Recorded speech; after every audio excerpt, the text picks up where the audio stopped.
Nous allons aborder notre troisième et avant-dernier événement de cette soirée, le Focus Actualité.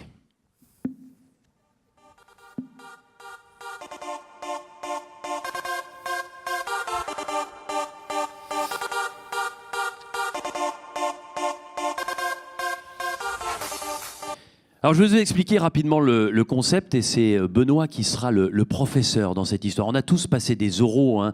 On nous a tous posé des questions où il fallait répondre avec le plus de pertinence, le plus de justesse possible. Eh bien, nous allons faire remonter dans un instant les 4 lauréats, tous les 4 qui ont reçu une palme ce soir. Et Benoît, très précisément, leur posera à chacun une question, une et une seule, et ils auront très exactement 2 minutes et pas une seconde de plus pour y répondre. Donc il va falloir être concis, précis. Alors ce que je vous propose tout de suite, c'est d'accueillir le premier partenaire de ce Focus Actualité, et je vous propose de découvrir cette structure et cette société en images, AS24.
Et nous sommes ravis d'accueillir ce soir le directeur régional ouest d'AS24, Stéphane Poignonnec.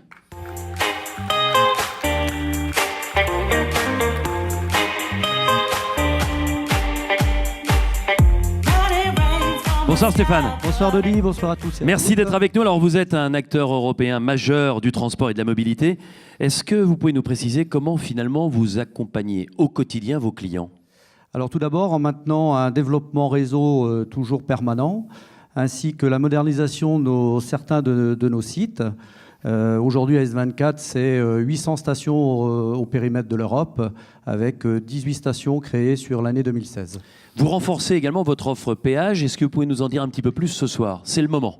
Alors oui, Denis, il y avait juste un petit peu avant quand même la partie de la carte à puce. Donc nous avons terminé en 2016 donc l'équipement de notre carte à puce auprès de l'ensemble de nos clients. Ce qui permet de vous dire ce soir que nous sommes le premier opérateur européen dans le transport international, 100% puce, ce qui permet de sécuriser encore une fois à un cran supérieur les transactions de nos clients. On l'a vu dans le film. Le péage maintenant, on renforce.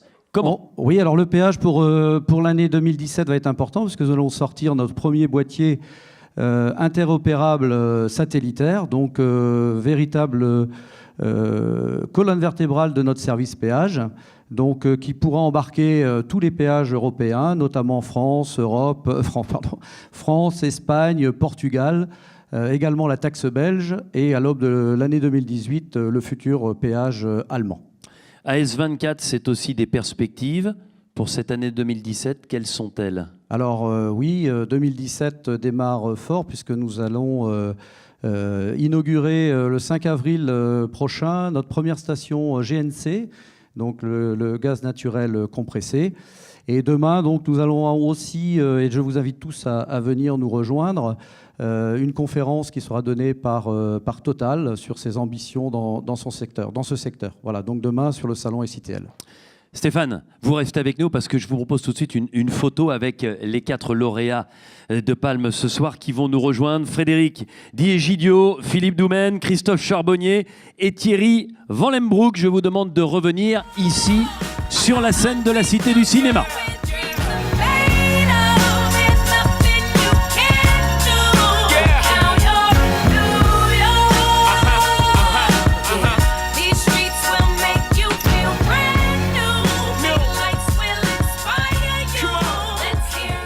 Allez, mettez-vous à côté de Stéphane pour la photo souvenir. Elle est pas belle cette photo, regardez. Il y a forcément le transporteur de l'année là. Avec Stéphane, directeur régional Ouest d'AS24. Merci beaucoup Stéphane. Messieurs, regardez, il y a un tabouret pour chacun d'entre vous par ordre alphabétique. Allez. On va mettre Frédéric voilà, sur le premier, suivi de Philippe, Christophe, et nous aurons Thierry voilà, en dernière position. Alors moi, je vais me mettre là, et Benoît, je le disais, c'est toi le prof, c'est toi l'interrogateur, l'examinateur, toute proportion gardée, évidemment. Bon, en fait, non, on va... Pardon, Denis. Et ils t'écoutent, un par un, une question, voilà. 2 minutes pour répondre. Exactement, parce que vous avez vu l'écran de contrôle, voilà, ça nous sert de... Voilà, donc on a un peu de retard, donc ça tombe bien 2 minutes. En fait, il a échappé à personne que nous sommes en pleine année électorale, 2017, on va bientôt voter 2 fois, c'est-à-dire à la fois la présidentielle et donc la législative. Donc moi j'ai 2 minutes, chacun d'entre vous, le premier parlera... Allez, on y va, les questions. Quel message, qu'est-ce que vous souhaiteriez dans les programmes, une chose qui se met en place en faveur du transport. Alors je vous dis en clair, harmonisation sociale, fiscale, CICE, fiscalité, taux d'intérêt. Quel serait le dispositif, la mesure que vous souhaiteriez voir appliquée en année 2007, année politique? En expliquant pourquoi. Qui veut démarrer? Enfin, moi je pense qu'aujourd'hui, ces choses-là sont importantes, certes. Mais on a quand même, et ça reste très grave aujourd'hui, notre concurrence étrangère qui est toujours là.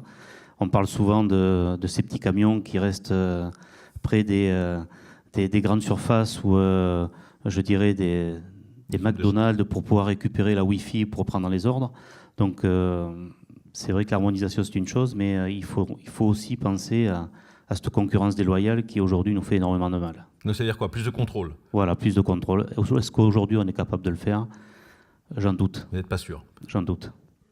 Christophe Effectivement, je rejoins Philippe là-dessus. Sur le cabotage, on ressent clairement que ce n'est pas respecté.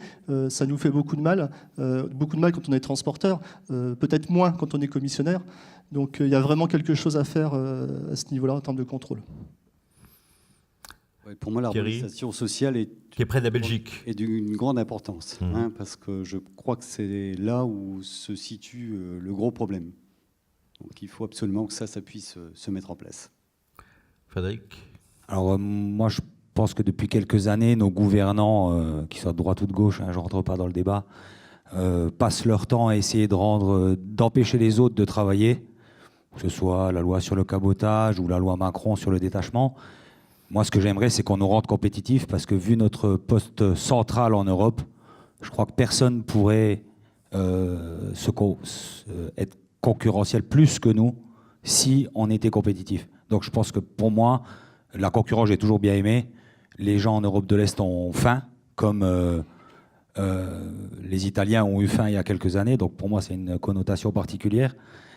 Moi, je pense qu'on devrait utiliser nos talents pour devenir, nous, compétitifs, plutôt que d'essayer d'empêcher les autres de pas venir nous marcher sur nos plates-bandes, puisque de toute façon, les autres concurrents sont là pour le dire. Excusez-moi, j'ai pas trouvé le mot. Mais les belles sociétés qui sont à côté de moi pour le dire De toute façon, la loi sur le cabotage, il n'y a pas un camion de l'Est en moins. Et la loi sur le détachement, il n'y a pas un étranger en moins. Donc les beaux trucs à la télé, c'est bien beau, mais si on nous rendait compétitifs, on les mettrait tous KO. Un commentaire éventuellement. Il vous reste encore quelques secondes. Frédéric a peut-être plus parlé, mais vous avez 2 minutes. Je pense qu'également, il faut penser à ces petites start-up qui sont en train de se mettre en place et on est en train d'ubériser malheureusement le fret aujourd'hui. Et il faut qu'on soit très vigilant parce que ces personnes aujourd'hui vont dans nos entreprises, vont voir nos exploitants et leur proposent certaines choses pour pouvoir mettre après le fret et mettre en rapport des clients, nos clients, avec des transporteurs lambda. Donc je pense qu'il faut être très vigilant là également. Et j'espère que B2P Web, par ses filiales, arrivera à faire quelque chose. Merci beaucoup. Quelque chose à ajouter, Thierry ? Non, mais je pense que s'il y a autant de camions sur les routes, c'est que c'est quand même nécessaire pour la vie au quotidien. Et moi, je joue la carte du social parce que je pense que les gens des pays de l'Est existent et il faudra faire avec, mais il faut réguler absolument cette législation. C'est comme le temps de parole, Benoît, chez les politiques. Là, Christophe, vous êtes un petit peu en carence. Il vous reste la possibilité de vous exprimer une fois. Alors, si je pourrais demander quelque chose par rapport au programme électoral, moi, ça serait plus par rapport au développement durable, comme je le fais notamment avec la station de gaz. Aujourd'hui, je lance un investissement important pour aider une filière et je n'ai pas d'aide publique pour le faire. Voilà. Parce que je suis une PME, parce que j'ai qu'un projet et j'en ai pas plusieurs. Voilà. Donc, c'est juste un petit message que je peux faire passer. Et si je pouvais rajouter un dernier mot. Mais allez-y.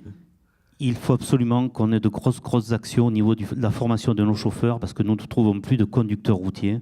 Il faut absolument qu'il se passe quelque chose. Bon ben voilà. Ah bien. Bon, les messages sont passés. Les messages sont clairement passés et on sent que vous êtes globalement d'accord les uns avec les autres. On va conclure ce focus actualité avec notre deuxième partenaire, Aftral, que l'on découvre en images.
Le président délégué général d'Aftral est avec nous ce soir, monsieur Loïc Charbonnier.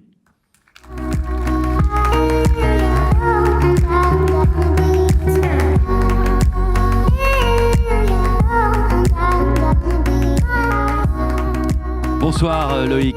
Bonsoir Denis, bonsoir à tous.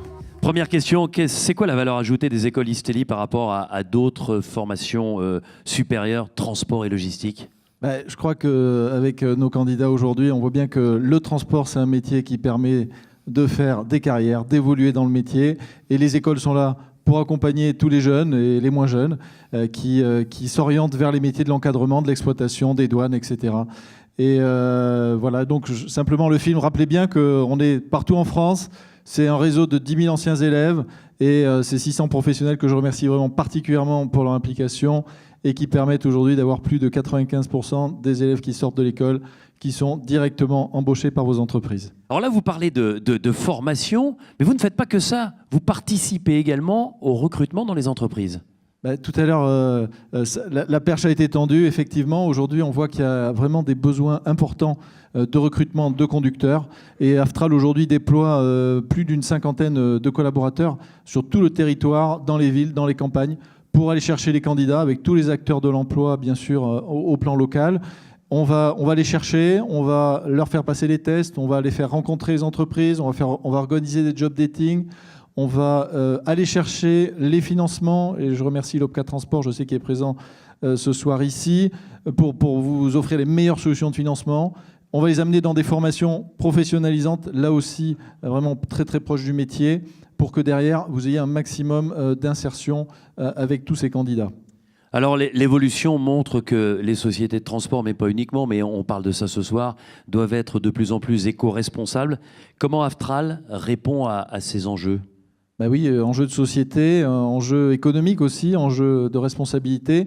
Au travers de l'éco-conduite, tous nos véhicules ont des ordinateurs de bord qui permettent là aussi d'aller plus loin en éco-conduite.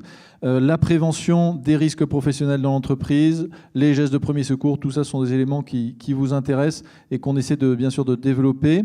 Et dernièrement, avec Iveco, et je suis très heureux qu'ils soient partenaires ce soir aussi, on a mis en place une formation pour vous accompagner vos conducteurs lorsque vous acquérez des véhicules au gaz. Et ça aussi, c'est sur tout le territoire, avec déjà une quinzaine de professionnels qui nous accompagnent sur cette formation. Donc voilà, aussi dans la formation, on peut continuer à innover et on va le faire avec vous. Merci Loïc Charbonnier.